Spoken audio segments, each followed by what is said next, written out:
Hello everyone, and welcome back to your daily government and financial news update. As always, I'm interested in hearing your thoughts on everything, and I wanted to thank everyone for giving my videos likes and sharing them, as that certainly helps push these videos out to other people like you. Okay, so today President Biden is expected to sign the Inflation Reduction Act into law, which the White House says is a historic bill that will lower the cost of energy, prescription drugs, and other healthcare costs for American families. They also say that it will combat the climate crisis, reduce the deficit, and make the largest corporations pay their fair share in taxes. In total, according to CBS, the bill spends almost $400 billion in energy and climate projects aimed at reducing carbon emissions by 40% in 2030.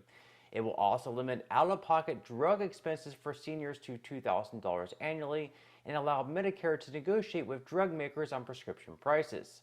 Furthermore, the legislation also sends $80 billion in funding to the IRS, which will go towards hiring 87,000 new IRS agents. And so, to Democrats, the passage of this bill has been a very huge deal, and they hope this is something that gives them momentum as we approach the midterm elections. Of course, as many Americans are realizing, there really isn't all that much in this bill for them. For one, for a bill to be called the Inflation Reduction Act, but in reality, not actually lowering inflation even over 10 years, as ABC's Jonathan Karl points out, is almost Orwellian.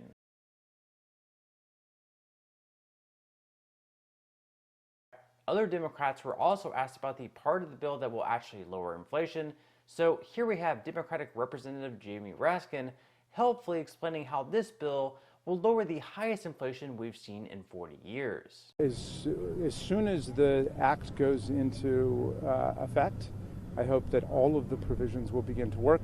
I know that those who've been blaming President Biden for the inflation going up are now giving President Biden all the credit for inflation going down. So we're moving things in the right direction already.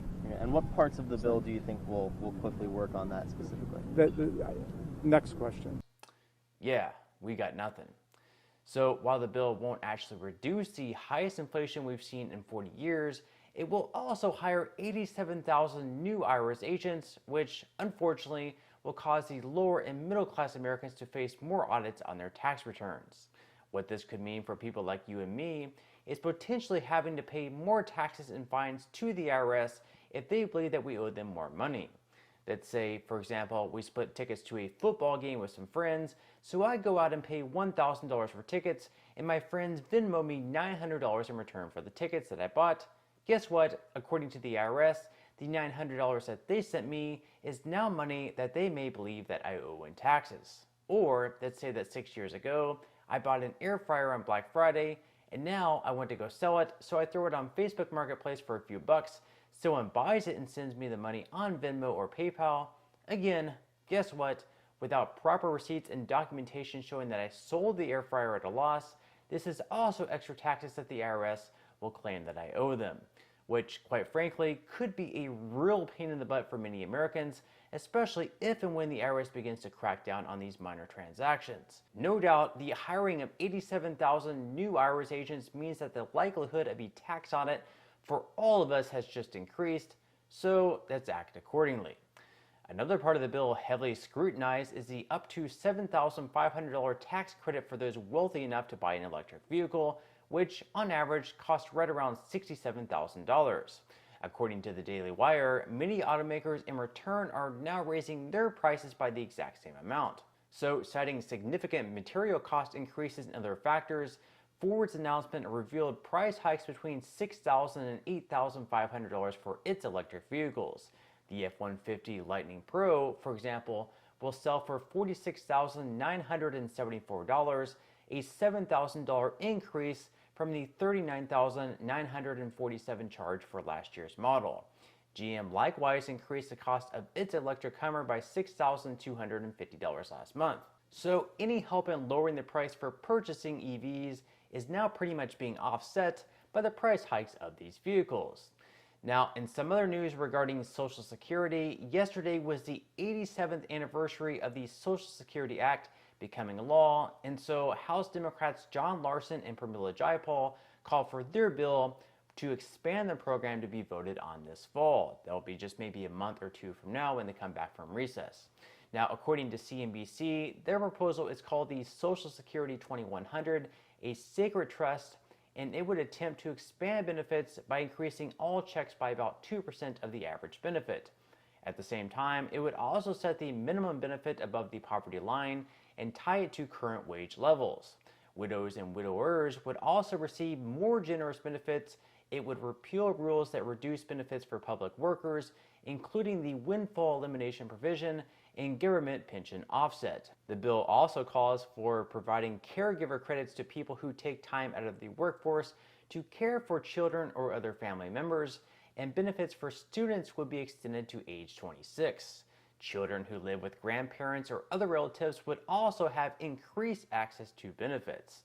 Finally, the bill also calls for ending the 5-month waiting period for disability benefits as well.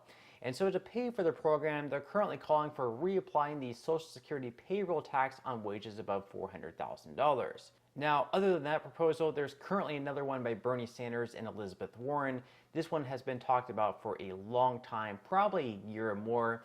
Now, in this proposal, it would extend the program past 2096, while also giving beneficiaries $200 more per month on top of the normal cost of living adjustment, which comes up on an annual basis. The next cost of living adjustment will be released around in October, and that's going to be close to 10% according to the Senior Citizens League. So each person is going to be receiving probably right around $200 more, a little bit less perhaps next year on the cost of living adjustment alone. But in this proposal by Elizabeth Warren and Bernie Sanders, people would be receiving a $200 increase. So that's going to be a pretty significant increase for people on Social Security benefits if this proposal were to pass. And so one of these proposals, if not both of them, are likely to get voted on before the midterm election. So that's definitely something that we'll have to keep our eyes out on over the next couple of months. I'll make sure to keep you guys updated. Now, in some money news, the stock market opened up once again yesterday, hoping to extend its winning streak to 5 weeks in a row, and it got off to a pretty good start with the S&P 500 gaining by 0.40%, the Dow Jones up by 0.45%, and the Nasdaq in the green by 0.62%. So far today, though, futures are pretty flat, with Dow futures down 0.01%, S&P 500, as well as Nasdaq futures down by 0.10%. Bitcoin, on the other hand, hasn't seen quite as great of a success over the last day, as it's actually been slightly in the red, down by 0.03%. So with many investors speculating that the market has already hit the bottom, as the Nasdaq is now up by over 15% in the last month, it definitely wouldn't be a bad time to start investing, or if you've already started investing, to continue dollar cost averaging in. So if you would like to receive 6 free stocks and $5 worth of Bitcoin, in the comment section below, I will leave a link where you can receive just that from my partner in Webull. And even if you don't feel like investing at this time for whatever reason, once you receive the free stocks, you can always sell them for what they're worth and transfer that money right back to your bank account. Now, in total, you should be receiving a value of at least right around $50 or more. Some people have received over $3,000 in the past, and it could be even higher than that. This money will be taxable by those 87,000 new IRS agents, but still, you can think of that as just some free extra money, even if it's taxable, with just a few minutes of work. But on that note, I'm going to go ahead and wrap up this video. If you enjoyed the content in today's video and you would like to see more like it, I would encourage you to give this video a like. Make sure to subscribe to my channel and ring the notification bell. That way you won't be missing any of my future videos. And until next time, I hope you have a wonderful rest of your day, and I'll see you in the next video.